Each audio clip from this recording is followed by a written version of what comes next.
할렐루야. 오늘 본문의 말씀은 마태복음 8장 18절부터 마지막 절까지 나오는 내용입니다.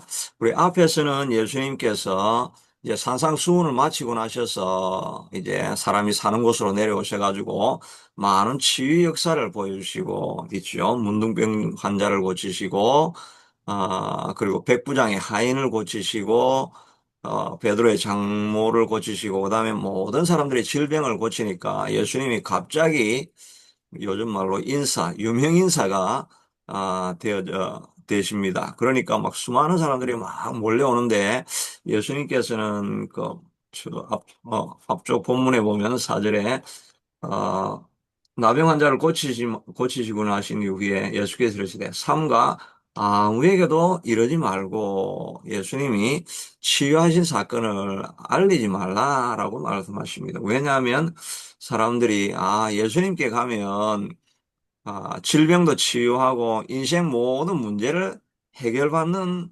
곳이다. 이런 생각을 하면서 뭔가 이제 오병이어 기적을 일으키신 이후에도 예수님이 떠나가시니까 온 사람들이 몰려오니까 예수님이 너희가 나를 따르는 이유는 아, 떡을 얻어먹고 또 뭔가 물질적인 해결을 받고 뭐 필요가 있으면 예수님께 구하면 다 받을 수 있는 이런 예수님께 뭘 얻으려고 나오는 자들이 아니냐라고 이렇게 그들에게 말씀하시는 거죠. 그러니까 원래는 예수님께 가는 것은 우리가 좁은 길을 걸어가고 십자가의 길을 걸어가고 이 길을 걸어가야 되는데 뭔가 얻으려고 오는 것을 보면서 예수님께 경계하시는 면에서 어, 다른 사람들에게 알리지 말라 이렇게 말씀을 하시죠. 그런데 오늘 본문에도 보니까 예수님이 이제 오시는 사람들을 보고 건너편으로 가자. 이 사람들이 다 내가 유명하니까 뭔가 얻으려고만 자꾸 찾아러 오는구나. 다른 데로 가야 되겠다. 가시려고 하는데 한 서기관이 나와서 선생님이요 어디로 가든지 저는 따르겠습니다. 라고 하니까 서기관은 일반 어부들이나 이런 사람들하고 신분이 다르죠. 그 당시에 지도자 계층이고 높은 사람입니다. 네, 그 서기관이 예수님을 따른다고 하니까 그건 대단한 헌신이고 결단이라고 할 수가 있죠. 그런데 예수님께서 하시는 말씀이 너가 나를 따르려고 하면 여우도 굴이 있고 공중에 새도 거치가 있으되 나는 머리 둘 곳이 없다. 나를 따르게 되면 그 행상노숙을 할 수밖에 없다. 나는 집이 없다. 그렇게 말씀하시고 또 다른 제자가 내가 먼저 가서 내 아버지를 장사하게 허락하소서 하니까 예수께서 이르시되 죽은 자들이 그들의 죽은 자들을 장사하게 하고 너는 나를 따르라. 그러니까 나를 따르게 되면 너 집도 없고 거할 곳도 없는데 괜찮겠냐. 그리고 아버지를 장사하고 온다고 하니까 너희 아버지 장사하고 이런 것들도 그것보다 먼저 나를 따라야 되는데 뭐 쉽게 이야기하면 부모와 또 처자라도 버리고 나를 쫓아가는 이 길인데 그래도 네가 이 길을 가게 되겠느냐라고 이렇게 말씀하시면서 실제로 나를 따라오려고 하면은 다른 모든 것들을 버리고 좁은 길로 십자가의 길로 걸어가야 되는데 그 길을 따르겠냐. 예수님은 나중에 십자가를 실제로 치니까 뭐 제자들도 다 떠나가 버리고 모두가 예수님을 배신하게 되는 그런 길을 걸어가게 되는 거죠. 우리도 마찬가지로 예수님의 따라가는 길은 모든 것을 버리고 가는 길인데 그 길을 따라가겠느냐. 예수님께서 우리에게 물으실 때 우리도 쉽게 예수님을 쫓아가지는 못하죠. 우리는 교회는 열심히 다니고 이렇게 하지만 갑자기 우리에게 어려운 일이 닥치고 또 예수님 때문에 손해보고 하는 이런 일을 당할 때 정말 그 길을 예수님 그래도 제가 따라가겠습니다. 라고 이렇게 고백하며 따를 수 있는 사람들은 사실은 우리가 많지 않을 것입니다. 어, 그 팀 한스라고 하는 그 건축 설계 회사가 있거든요. 그 오바마 정부 때는 오바마 정부를 조언해주는 그런 그룹이기도 하고, 아주 또 미국에서 가장 일하고 싶은 회사 중에 하나로 선정이 되기도 하고 그 아주 크게 성공한 건축 설계 회사인데 아마 이분 혹시 이야기도 들어보셨을지도 수도 습니다.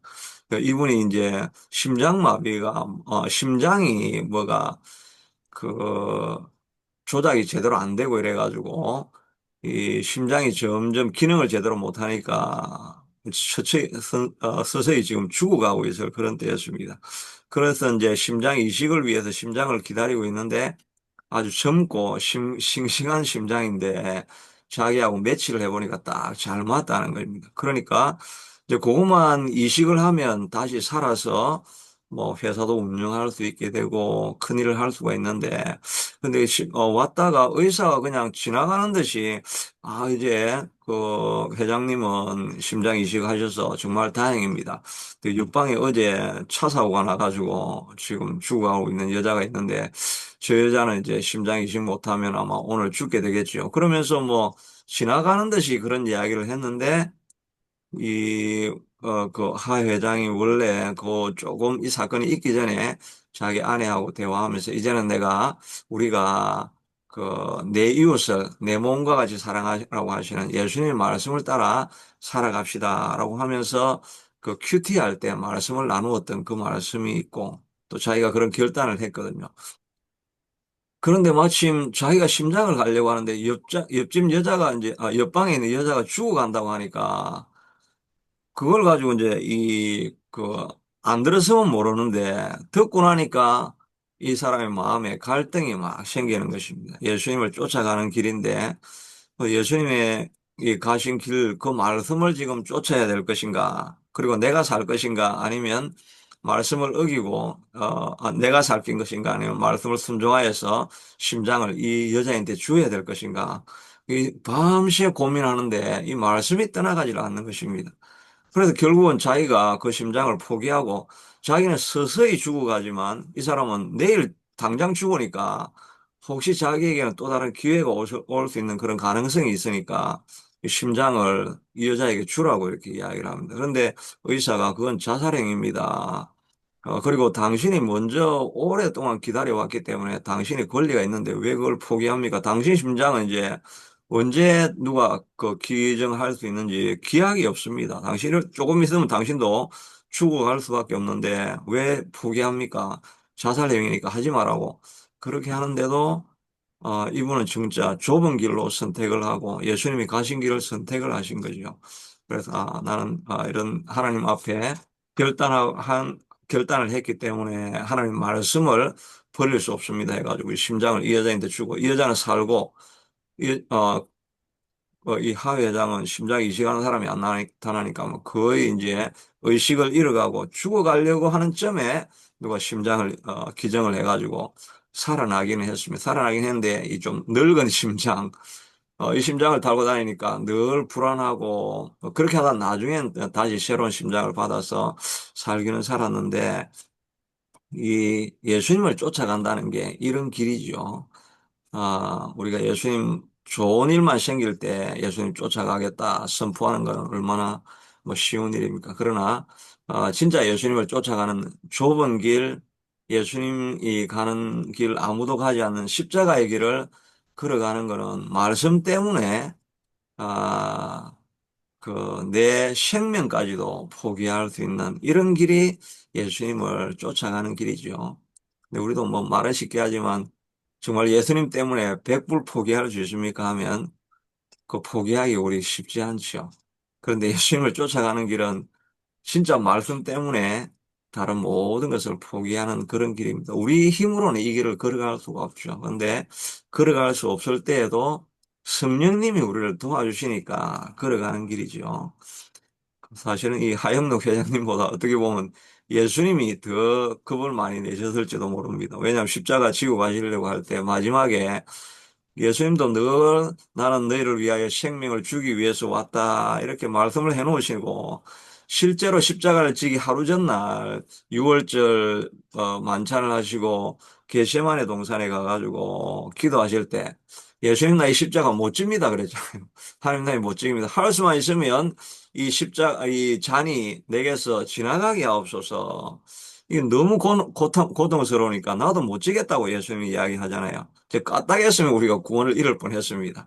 그런데 예수님이 기도하는 자리를 멈추지 아니하고 하나님, 어, 내가 지나갈 수는 없지만 그냥 하나님의 뜻대로 되기를 원합니다 하면서 나는 못 가겠습니다 하고 하시는데 기도할 때 그 천사가 내려와서 뭐 성령이라고 할 수 있겠죠. 성령님이 그 기도하는 예수님을 뒤에서 그 격려하고 후원을 하시니까 예수님이 심한 통곡과 눈물로 기도하시고 난 이후에 성령이 도와주시니까 마음에 결단이 생겨지게 되고 그리고 세 번 기도하고 나서는 이제 마음에 확정이 생기니까 이제 되었다. 이제 내가 십자가를 지고 갈 테니 이제 너희가 편히 쉬라라고 할 때 로마 병사가 오니까 예수님이 순순하게 그 길을 걸어갈 수 있는 마음에 확정이 생긴 거죠. 우리도 십자가를 지고 가는 길은 사실은 좁은 길인데 우리 사실은 못 걸어갑니다. 못 걸어가는데 그럼 우리가 꼭 할 수 있는 일은 하나님 내 힘으로는 이 십자가 좁은 길을 못 걸어갑니다. 예수님이 도와주셔야 됩니다. 성령님이 내 마음을 붙들고 끝까지 가게 하지 아니하시면 이 좁은 길을 못 걸어갑니다. 그러니까 우리가 대다수 문제를 보면서 자기를 의지하니까 나는 그 길을 못 걸어갑니다 하고 쉽게 돌아설 수가 있습니다. 주기철 목사님도 일제 그 병사가 예수님 포기하게 하려고 앞에 못을 많이 박아놓고 그 길을 걸어가라 하고 이렇게 이야기를 합니다. 그런데 진짜 예수님을 위해서 좁은 길을 가려고 하면 이 길을 걸어봐라 라고 이렇게 하니까 아무리 그래도 그 물론 못이 뭐 대못이 크게 박힌 건 아니겠죠. 뭐 조그만 그 저기 피인과 같은 그런 못이 박혀 있게 그렇게 했겠죠. 그럼 그 길을 걸어가라고 하는데 주기철 목사님 나 이게 못 걸어갑니다. 못 걸어갑니다. 그렇게 하는데 그때 눈을 보니까 앞에 예수님이 계신 거예요. 예수님이 나를 의지하고 걸어가라라고 하니까 그 예수님 보고 걸어가니까 뭐 고통도 있고 그 길을 피를 흘리면서 그 못 자국 난 길을 걸어갈 수 있게 되었다고 하지요. 우리도 이 십자가의 길, 예수님이 명령하시는 길, 그 길이 있죠. 우리도 일상을 살아가다 보면 다 그런 길이 있습니다. 좀 편한 길로 갈 수도 있고, 예수님 말씀을 따라서 손해보면서 가는 이런 뭐 소소한 우리 삶에도 끊임없이 십자가를 지라고 부르는 그런 음성이 다 있죠. 그런데 예수님의 생각을 잊어버리면, 나는 못 갑니다. 우리 쉽게 그냥 편한 길을 보통 걸어가기 쉽습니다. 그런데 그때 예수님을 바라보고 성령님 나를 도와주세요. 성령님 나를 도와주세요.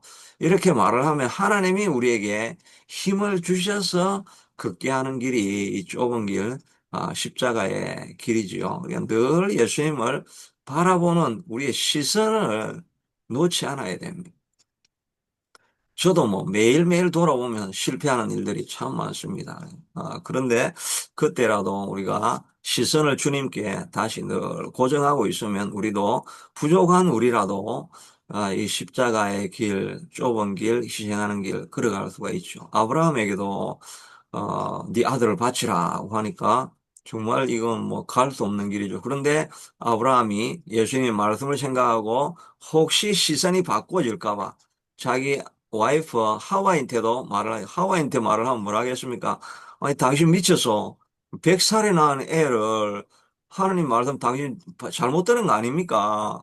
어떻게 하나님이라고 하시면 자기가 100살의 애를 주고 데려가라고 합니까? 말도 안 되는 소리입니다 하면서 막 이삭을 탁 데리고 가가지고 절대 못 걸어갑니다. 이렇게 이야기를 아마 했을 것입니다. 근데 처자를 버리고 가는 것이 좁은 길을 가는 거죠. 그러니까 시선을 혹시 잃어버릴까 싶어가지고, 와이프한테도 이야기하지 않고, 그냥 애인테도 이야기하지 않고, 아침에 일찍 일어나가지고, 어디로 가는지도 모르게 그냥, 장작만 들고 가서 아들을 바칠 때, 아브라함아, 아브라함아, 이제야 내가 진정으로 내가 나를 경외하는 줄 알았다라고 이렇게 하지 않습니까? 십자가의 길을 걸어가는 것은 우리 힘으로는 못 걸어갑니다. 시선이 조금만 예수님을 바라보는 걸 놓치면 그 길을 우리가 계속 걸어갈 수가 없지요.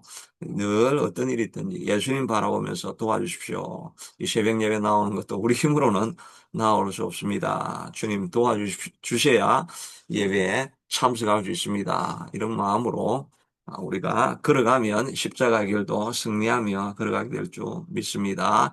23절에 보니까 예수께서 배에 오르심에 제자들이 따랐더니 바다에 큰 놀이 일어나 배가 물결에 덮이게 되었으되 예수께서 주무시는지라 제자들이 나와 깨우며 이르되 주여 구원하소서 우리가 죽겠나이다. 예수께서 이르시되 어찌하여 무서워하느냐 믿음이 작은 자들아 하고 꾸짖으시니 아주 잔잔하게 되었더라 하고 말하고 있습니다. 이 풍랑은 우리 뭐 인생 풍랑이라고도 할 수가 있죠. 갑자기 뭐 병원에 가서 어떤 선고를 듣게 된다든지 또 갑자기 뭐 어떤 소식이 와가지고 큰 난리가 났다든지 뭐 앞으로 뭐 어떻게 될지 모르는 그런 상황이 떨어졌다. 그러면 우리가 마음이 그냥 출렁 내려앉죠.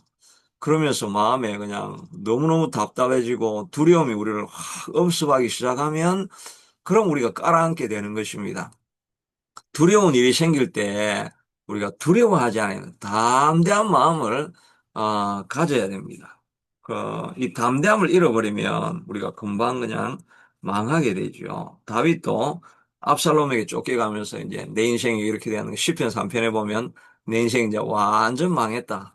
지금 내가 더 이상 갈 길이 없다라고 생각할 때, 그가 시편 3편에 보면 앞에서 기도하는 내용이다. 내 앞에 이렇게 많은 원수와 적들이 나를 공격하고 있습니다. 내가 피할 길이 어디에 있습니까? 라고 막 이렇게 기도하다가, 그가 기도하면 성령이 도와주시니까, 시편 3편 6절에 보니까, 천만인이 나를 애워 진친다 할지라도 나는 두려워하지 아니하리로다. 이 우리가 두려워하지 않겠습니다라고 하는 이런 선포를 해야 됩니다. 또 3절에 보면 주 여호와는 나의 방패시요 나의 영광이시요 내 머리를 드시는 자시다. 머리를 드린다는 우리 낙심하면 그냥 고개가 푹 숙여지지요. 근데 하나님 앞에 기도하다 보면 우리의 고개를 들게 하시고 우리의 마음에 소망을 주시고 힘을 주시는 여호와 앞에 천만원이 나를 둘러 진친다 할지라도 나는 결코 두려워하지 않습니다. 라고 하면서 풍랑을 향해서 예수님이 꾸짖으시고 선포를 하시죠. 우리도 문제를 생각하면서 염려, 걱정, 걱심에 눌리지 말고 문제를 향해서 이 문제야 떠나갈지어다. 이 풍랑은 내 인생에서 떠나가라. 이 풍랑은 예수 이름으로 물러갈지어다. 라고 하면서 대적을 해야 됩니다. 주님이 나와 함께 하시면 내가 이기지 못할 대적이 어디 있겠느냐? 주님이 함께 하시면 건너가지 못할 홍해가 어디 있느냐? 홍해는 내 앞에서 갈라질지어다. 반석에서 물이 날지어다. 이렇게 담대하게 주의 말씀을 계속 암송하고 읊조리고 묵상하고 하면서 말씀으로 이 문제를 사워나가고 선포하면 이 풍랑도 우리 앞에서 잠잠하게 되는 것입니다. 두려워하는 마음을 가지고 염려, 근심, 걱정을 묵상하기 시작하고 그러면 우리가 가라앉게 되는 거죠. 베드로도 주님만 딱 바라보면서 시선을 고정하니까 예수님께서 풍랑이는 바다지만 내게로 오라라고 하니까 베드로가 예수님만 바라보니까 그냥 점프해가지고 이 풍랑이는 바다에 뛰어들으니까 인류 최초로 무리를 그런 사람이 된 거죠. 요즘은 저 아디다스인가 나이키인가 거기서 신발을 개발해가지고 진짜 신발 신고 가면 무리를 걸어가는 사람 걸어가게 돼 있습니다. 요즘 뭐 요즘 그 물 이렇게 저기 긴 호수에다가 매달려 가지고 물이 쫙 뿜어지니까 막 하늘로 나르는 이런 비디오 그런 비디오는 좀 보셨죠?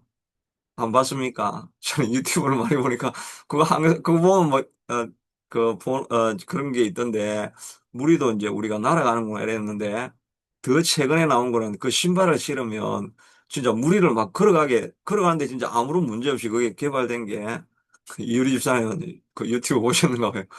그 진짜 무리를 그냥 요즘은 걸어가게 됩니다. 그 물도 이제 두려워할 게 없습니다. 그런데 그 당시에 2000년 전에는 이 나이키가 그런 거 개발한 적이 없는데 예수님을 바라보니까 풍랑 위를 걸어가게 되는 것입니다. 저도 어제 어떤 분 보니까 그 자기가 감옥에 있을 때는 그래도 좋았다고 이렇게 합니다.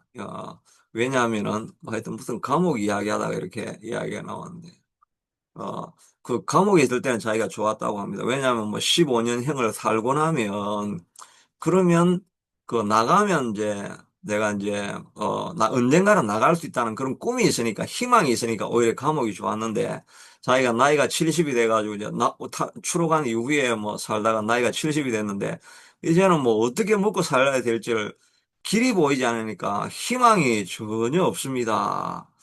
그런 이야기를 하는 걸 딱 들어보니까 와 나도 이거 나이가 들어가지고 나중에 내가 희망이 있겠나 갑자기 엉뚱한 생각이 딱 들어오면서 두려운 마음이 딱 들었으니까 미래에 대한 염려, 근심, 걱정이 딱 이렇게 들어오려고 하는데 말씀을 제가 준비하면서 예수님을 자꾸 생각하고 묵상하니까 내 인생 예수님이 책임지는데 내가 걱정할 게 무엇이 있는가? 우리가 하나님에 대한 예수님의 능력과 예수님이 하시는 일에 집중하지 않으면 이런 쓸데없는 염려근심이 우리를 꽉 사로잡아가지고 우리가 낭패하고 낙심하게 되는 것입니다. 예수님 바라보고 가면 되는데 갑자기 파도와 바람을 바라보니까 무리로 가라앉게 되는 거죠. 평온하게 잘 걸어가다가 예수님 말씀 잃어버리면 어느 순간에 우리도 물속에 들어가고 빠져버려서 흐우적거리고 절망하고 낙심해가지고 우울증에 빠지고 한순간입니다. 늘 예수님의 말씀을 집중하고 놓치지 않아야 평안한 길을 걸어갈 수 있게 되는 것입니다. 그런데 예수님께서 바람과 바다를 보시며 꾸짖으셨다고 하셨잖아요. 이거는 인격체를 향해서 하시는 것이나 마찬가지죠. 왜냐하면 이 풍랑이는 배경 뒤에는 이 영적인 세력이 있습니다. 왜냐하면 예수님이 지금 가다라 지방으로 가잖아요. 가다라 지방에 가니까 이 귀신 들린 사람이 나오는데 이 사람이 누굽니까? 바로 군대 귀신 들린 사람 아닙니까? 그 2천 마리 돼지떼에 들어가니까 2천 마리가 이, 그, 그, 귀신 들린 사람에게 들어가 있는 것 아닙니까? 이 귀신들이 다 알죠? 귀신들이 영적인 존재니까, 예수님 오신다는 걸 알고 있습니다. 그러니까 예수님 오시는 걸 막아보려고 풍랑을 일으키게 된 거죠. 이건 제 해석입니다. 다른 분들은 이렇게 해석하시는 분들 제가 못 들어봤는데, 저는 이렇게 생각을 해보니까, 이 귀신이 예수님이 오신다고 하니까 어떻게 하든지 막아보려고 풍랑을 일게 하시고, 그러니까 예수님이 꾸짖으셨다는 것은 어떤 인격체를 꾸짖는 것 같은 그런 모습 아닙니까? 그러니까 우리에게 일어나는 사건 배후에는 물론 뭐 우리가 실수해서 일어나는 사건들도 있고 우리의 뭐 이 그 죄 때문에 일어나는 사건도 있고 우리가 죄를 지으면 당연히 우리에게 풍파가 다가오게 돼 있지요.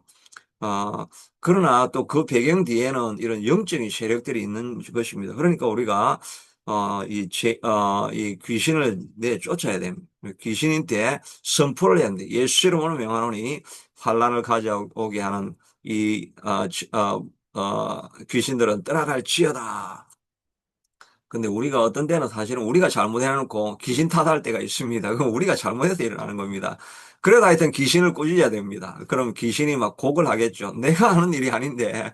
하여튼 뭐 어떤 일이든지 간에 우리 사건 뒤에는 영적인 일이 있는 줄로 알고 우리가 예수님으로 명하노니 악한 귀신은 떠나갈지어다 라고 이렇게 선포하는 것이 필요합니다. 왜냐하면 이 바울도 그렇게 선포를 했거든요. 바울도 데살로니가서 2장 18절에 보니까 2장 18절에 보면 그러므로 나 바울은 한 번, 두 번 너에게 가고자 하였으나 사단이 우리를 막았도다라고 이야기하지 않습니까? 여러 가지 뭐 환경이 있었겠죠. 바울이 갑자기 더 급한 일이 생겼다든지 아니면은 뭐 재정이 부족했다든지 뭐 이래가지고 데살로니가 교회를 가려고 했는데 여러 번 길이 막혔는데 그 길이 막힌 이유가 사단이 우리를 막았다라고 이렇게 영적으로 해석하지 않습니까? 그러니까 우리에게 일어나는 여러 가지 사건들 뒤에는 사단이 배후에 있다라는 생각을 가지고 영적인 문제구나. 내가 왜 갑자기 이렇게 두려움이 찾아오고 염려가 찾아오지? 또 내가 안 일어나는 일들이 왜 우리 자녀들에게 일어나고 가정에 어려움이 찾아오지? 이렇게 할 때, 바울도 한두 번 사단이 막았다, 못 가게 되는데 사단이 막았다라고 이렇게 이야기하는 걸 보면, 아, 뒤에 영적인 세력이 있구나. 내가 정신을 차리고 기도하고 사단을 대적해야 되겠다. 사단을 대적하라. 그래야면 너에게 물러가리라. 하나님을 가까이 하라. 하나님이 가까이 하시리라. 사단은 대적을 해야 됩니다. 예수님을 명하노니 물러갈지어다 라고 선포하며 두려운 일들과 대적하면서 싸울 때 우리가 이길 수 있게 되는 것입니다. 풍파는 주저앉아야 될 사건이 아니라 대적하고 이기고 나아가야 될 사건이다 하는 것을 생각하며 나아가는 것이 필요합니다. 17절, 어, 28절 이후에는 예수께서 건너편 가다레아 지방으로 갔다라고 이렇게 말씀하고 있죠. 이 가다레아 지방은 예수님이 잘 가지 않는 동네입니다. 예수님이 보통 때는 여기 보면 가버나움하고 이거는 갈릴리 해수 바다에 가버나움에서 지금 주로 활동하시고 계시죠. 뭐 고라신, 베세다 여기에서 이제 오병이어 기적이 일어나고 이렇게 하셨는데 오늘은 이 가다라가 여기인데 그래서 이 가다라 지방 여기까지 가시고 딱 한 번 이 광인들 귀신 들린 이 사람을 고치려고 여기 한 번 가시고 다른 때는 간 적이 없으십니다. 예수님이 이렇게 혼자를 위해서 가시는 경우들이 많이 있죠. 가다라 지방에도 가고, 두로와 시돈 지방에 있는 수로보니게 여인, 또 그 사마리아 지역에 있는 수가성 여인, 한 명을 위해서 그 많고 무리를 이끄시고 바쁘신 중에서도 예수님은 한 명을 구원하시려고 가시는 경우들이 많이 있습니다. 또 이 귀신 들리는 사람이 군대 귀신이 들어 있으니까 이 2천 마리가 그 귀신이 2천 마리나 들어가 있으니까 2천 마리가 되는 그 돼지떼가 다 몰살하는 일이 일어나게 되죠. 뭐 돼지 한 마리 뭐 요즘 뭐 40만 원 한다고 하면 거의 2천 마리면 8억이나 됩니다. 그 8억이나 되는 한 사람을 구원하기 위해서 귀신들을 다 쫓아내 가지고 돼지떼에 들어가고 돼지가 죽는 그런 일도 있죠. 그래서 예수님은 한 생명을 소중하게 여기고 귀하게 여기신다는 것을 생각해 볼 수가 있죠. 그래서 우리도 한 생명을 구원하기 위해서 또 우리가 이 아침 기도하는 한 생명이라도 살리는 이 일을 위해서 우리가 수고하고 헌신하는 그 길은 결코 낭비하는 인생이 아니다 하는 생각을 우리가 가질 수 있습니다. 선교사들이 뭐 매년 사역에도 한 명, 두 명 남기는 그런 사역을 하실 수도 있지만 그러나 한 생명을 구원하는 것이 천하를 구하는 것만큼이나 귀한 것인 줄로 알고 우리도 한 생명을 구원하는 일이 있다고 한다면 예수님이 가다라 지방을 찾아간 것처럼 가서 수고하고 헌신한 그 일은 결코 헛된 일이 아니다라는 생각을 가지고 우리가 할 수 있는 이런 사역들이 있다고 한다면 그 사역들을 위해서 헌신하는 우리가 될 수 있게 되기를 축복합니다. 기도하겠습니다. 하나님, 예수님도 한 생명을 구원하기 위해서 가다라 지방, 먼 지방 찾아간 것 마찬가지로 우리도 한 생명을 살릴 수 있다고 한다면 가치 있는 일인 줄 알고 헌신하고 섬기고 사역할 수 있게 되도록 도와주시옵소서. 또 예수님을 쫓아가는 일은 십자가를 지고 말씀 때문에 때로는 내 심장이라도 포기하는 이런 일이 예수님 쫓아가는 일인데 우리 힘으로 어떻게 이 좁은 길을 걸어갈 수 있겠습니까? 어려운 일이 닥칠 때 예수님을 위해서 선택해야 될 때, 예수님도 어려워하셨고 우리 모두가 어려워하고 있습니다. 그러나 그 길을 오직 걸어갈 수 있는 일은 우리의 시선을 놓치지 아니하고 성령님의 도움을 구하고 좁은 길을 걸어갈 수 있는 힘을 달라고 구해서 주님이 주시는 힘으로만 걸어갈 수 있는 길인데 하나님 우리를 늘 도와주셔서 주님 길을 끝까지 걸어가고 이 믿음의 길을 선한 싸움을 싸우고 달려갈 길을 마치고 믿음을 지킬 수 있는 이 길을 우리가 계속 걸어갈 수 있게 하도록 하나님 도와주시기를 원합니다. 우리 인생에 생각하지도 못했던 풍랑이 일 수도 있습니다. 그러나 우리가 두려워하지 아니하고 예수님으로 선포하며 나아가며 그 뒤에 찾아오는 영적인 세력을 대적하고 나아가서 다 승리한 우리 될 수 있게 축복하여 주옵소서. 예수님 이름으로 기도드리옵나이다.